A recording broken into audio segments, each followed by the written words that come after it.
Nanjingaya.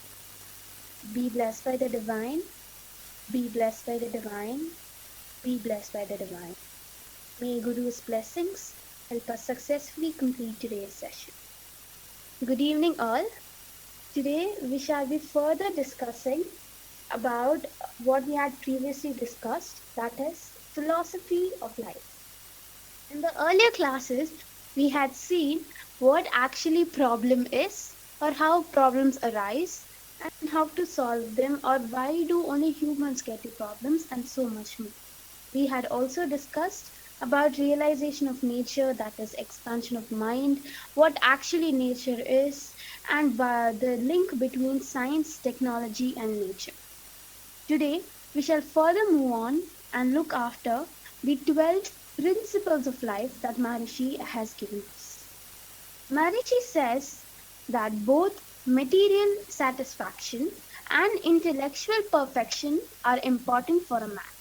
To achieve these and enjoy these, one has to understand the 12 principles of life. Maharishi has given us why we have to do these 12 principles, and he also says what these actually are. These principles comprise 3 needs, 3 protections, 3 virtues, and 3 stages in the development of knowledge. Now we shall see each one carefully. First, 3 needs. Now what are the 3 needs? Maharishi says 1. Hunger, 2. Adjustment to climatic variation, and 3. Pressure of excretory forces. Firstly, food, or when it comes to hunger, we say food and water. Now, why is it important, or why is it considered a need? Food and water are essential and integral for us. What happens if we don't eat? Let's just imagine. For an average person, a survey or report has been published a few years ago, according to which for a woman, on an average, they require 2000 calories per day, and for man, average they require 2500 calories per day. Suppose they do not get these much calories, means what happens? That is, if a person does not consume food properly, what happens? Or if a person does not eat even, what happens? For the first 6 hours, the person's glycogen gets used. Now, what is glycogen? It is just like how plants store starch, the human body also stores the excess glucose as glycogen. This first 6 hours glycogen is used, and this is the break between meals that we have. For example, the break between breakfast and lunch, the break between lunch and dinner, and the break between dinner and breakfast again. So this takes approximately 5, 6 to 7 hours, and this is when glycogen is used. After the 6 hours is something that's normal break. That is, glycogen is used on a daily basis in our body. What happens after 6 hours? After 6 hours, the excess fat in our body gets converted into energy.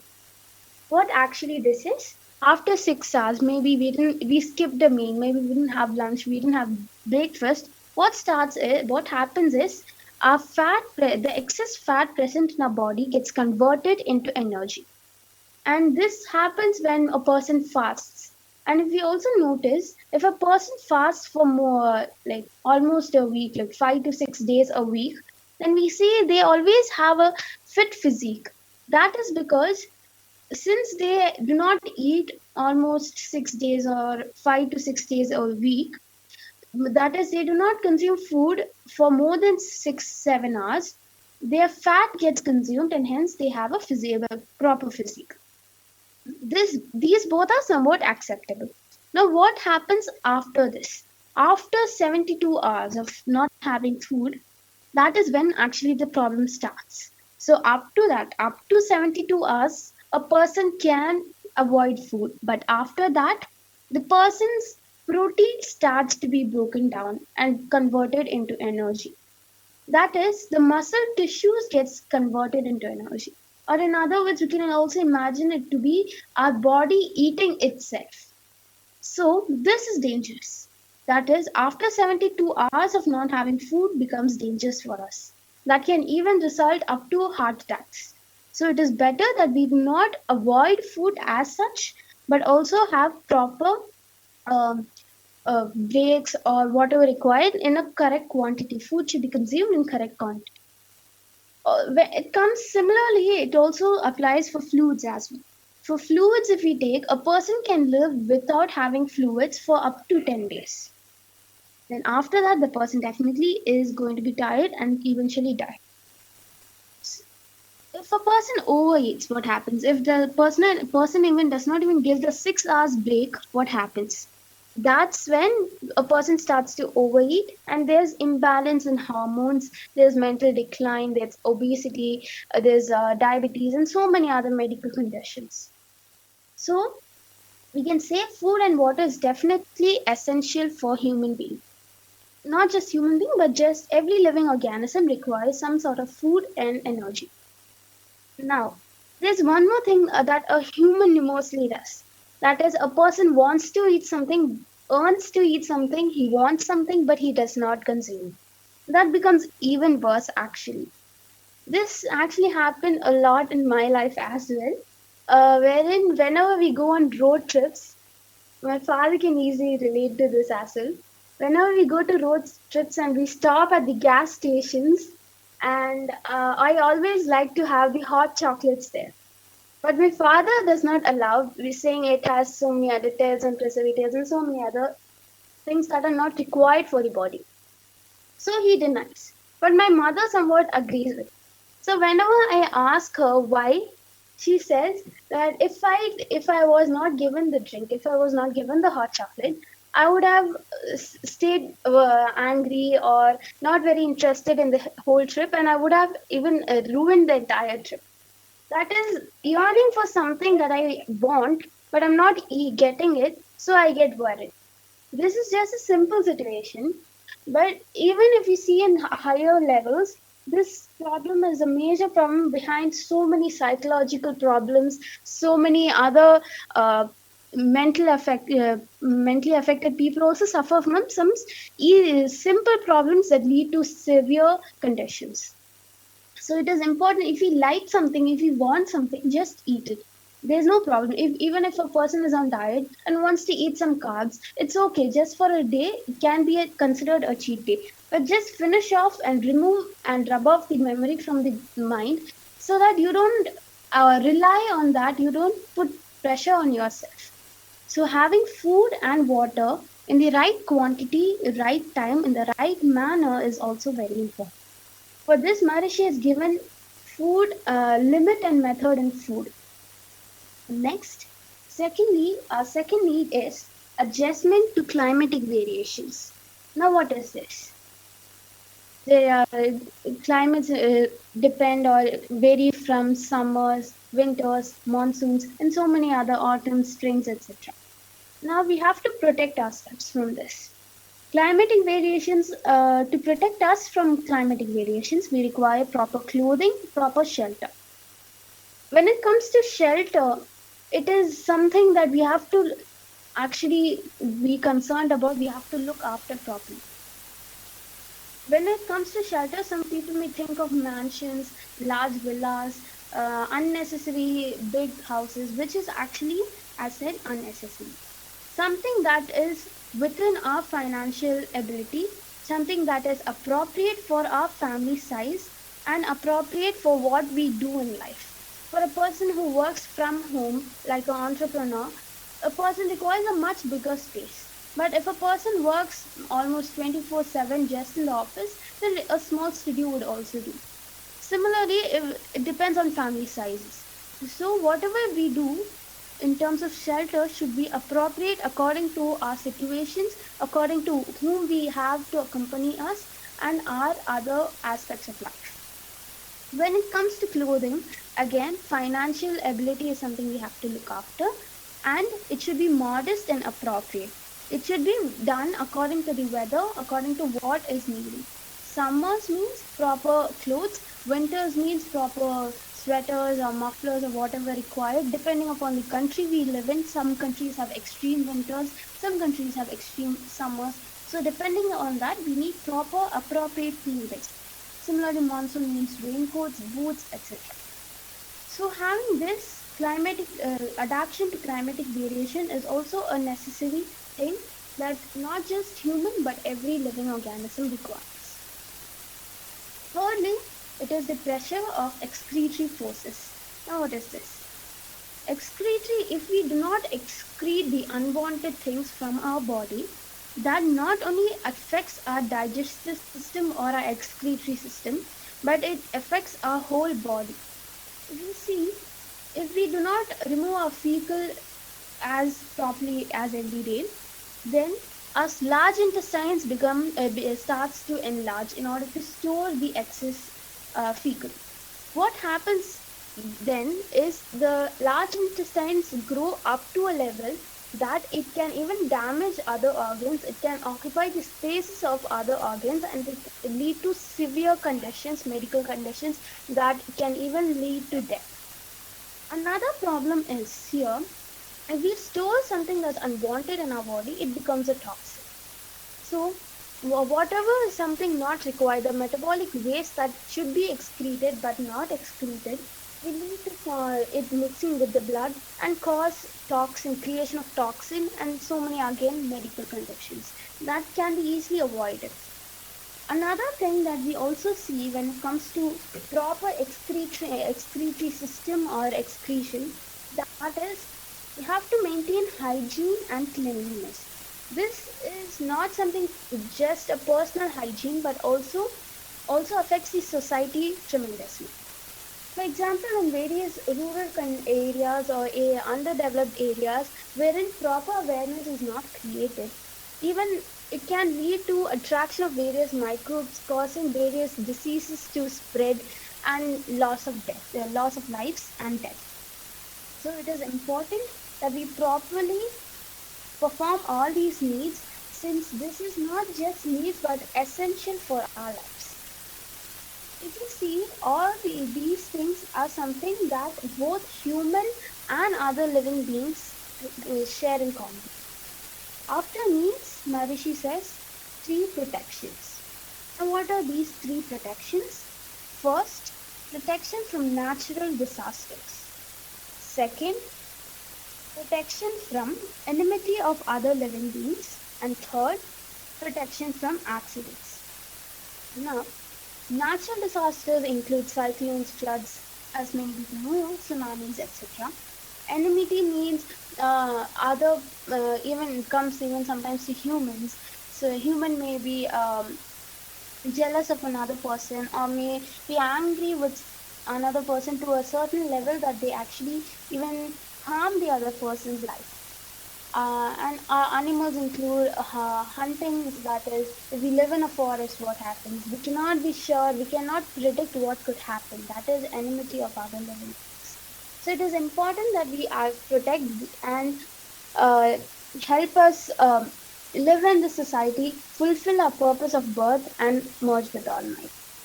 Now, if we see, natural disasters and enmity are both something that we may predict or something that can be protected. We can take precautions accordingly.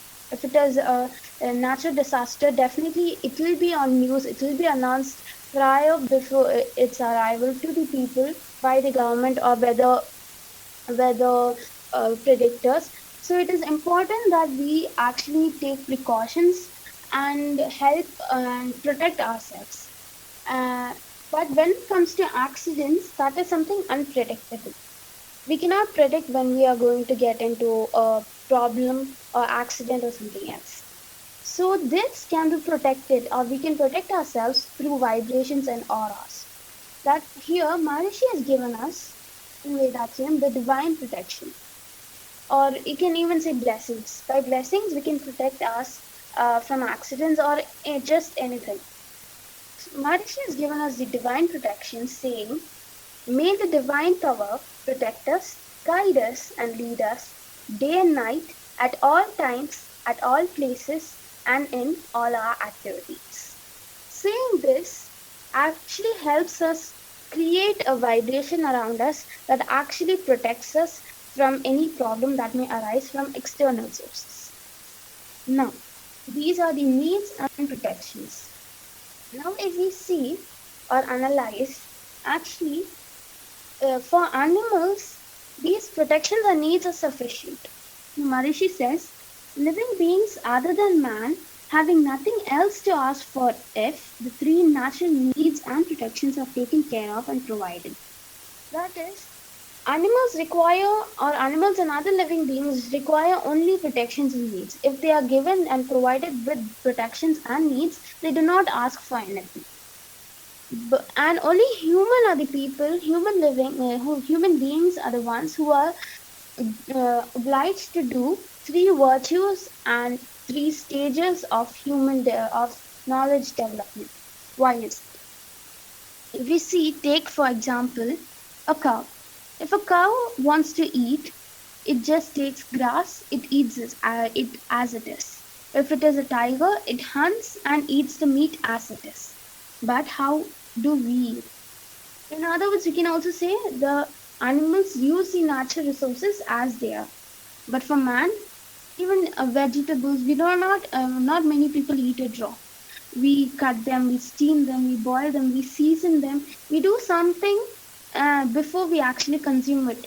That is, we change the natural resources into much usefuler thing, into much better product before we actually use it. It's not just about food. In every aspect of life, this is what we do. We animals may have a simpler life. Animals may use the resources as they are, but humans, we convert it into something else, something even more productive, and then we utilize it. This is a thing that is programmed, that is human body and mind is programmed that way. That is to utilize it in a much better way, to convert it into something better before we actually utilize it. So here, Maharishi says there are two reasons why man should perform the three virtues. First, suppose for example, this happens in schools quite a lot. If we borrow a pen because we've forgotten a pen, if we borrow one from our best friend, maybe 2 or 3 days, we forget to give it due to a rush or something. And what happens after 2 to 3 days, it is something that we own. We even forget that we had actually borrowed it from someone else, that we have to return it. So this becomes that is, we start to own it. We start to have ownership rights on it. There may be two cases in this. One, the person being best friend just leaves it, or other, the person may start arguing, start becoming the best friend becomes the worst friend, and so worst enemy, and so much more.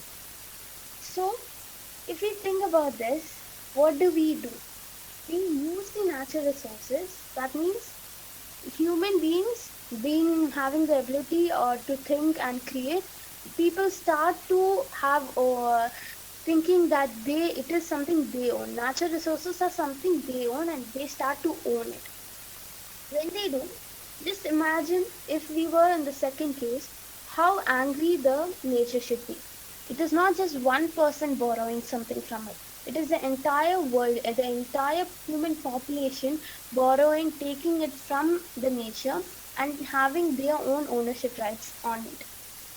Just imagine how angry the nature should be. But it doesn't, because it is a characteristic not of a human but of the Almighty. Nature's this characteristic to not get angry, actually nature asks us, in return for this natural resources, asks us to do the three virtues.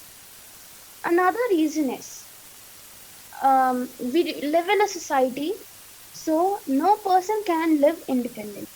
Even the pen gets manufactured somewhere else, it is marketed, it is traded, and we buy it entirely from somewhere different area from where it was manufactured. So we borrow from the society. So in return, we are giving these three virtues. So if you see, three virtues are something we are paying back. That is, we are clearing our debt. One is for nature and the other for the society. Now, what are these three virtues? First, Before we start this, we will just look after an example. Suppose if we know an orphanage, we can just imagine this and easily predict what could be done. If we know an organization or an orphanage, what do? Whenever we visit the children there in the orphanage, we try not to hurt them but talk to them so much. We try to be friendly with them. We try to talk as much as possible. We try to make them as happy as possible. And also one thing that we should take care of is whenever we are with those children, we shouldn't take up the family topics and make them understand or show them that they are not given a thing such as family to live with. That will, being children, they will definitely be affected by that, and we should try not to hurt them by using of the words family or how it is to live in a family. It is better that we do not create those sort of expectations in those children. For them, they are not given with a family and they do not have a stable mind yet being children. So, this is something we do. That is not trying not to hurt the people and the children there. Secondly, if we come to know that the orphanage isn't fully developed, there are some things that the orphanage actually requires, like proper sanitation or proper areas to facilitate better living for the children. What do? We try the best to take this news to the government. That is, we try to create awareness, we try to promote the presence of this organization, this orphanage to the others, to the people living there. So we try to make the people understand and realize that it is our duty to actually help the people, those children, enhance the minds of those children for them that they are actually the future generation. Though we have our own future generation in our own families, these orphanage the people, the children in the orphanage are also the future generation who do not have an external support, and as citizens of that society, we are responsible to actually give them the support. And thirdly, we do as much as we can to the orphanage, that is through donations. Donations can be money or products or clothing, etc. Or service to the orphanage, just service without donating anything. You can just do service like sweeping the floors or just talking to the children there, enhancing and nurturing and filling the young minds with happiness. So these three things are something that we usually do, something that usually comes out of our heart, and we do it wholeheartedly. Now, if we see, these acts are actually what Maharishi says as the three virtues. First, morality, that is trying not to hurt the children. Here, Maharishi says that one should restrict one's thought, word, and deed so that they may not result in pain to self or others at the present or in the future, to the body or to the mind. This is morality. For this, we can also take another example. In school, if someone hurts us in school, what happens? When there's a clash of ideas and we argue, we start to get angry. If we don't express the anger, then it will eventually destroy us. It will mentally affect us. But if we actually express it, then it will hurt the other person. Or later that day, we'll definitely feel that we actually hurt the person. So for this, what could be a solution?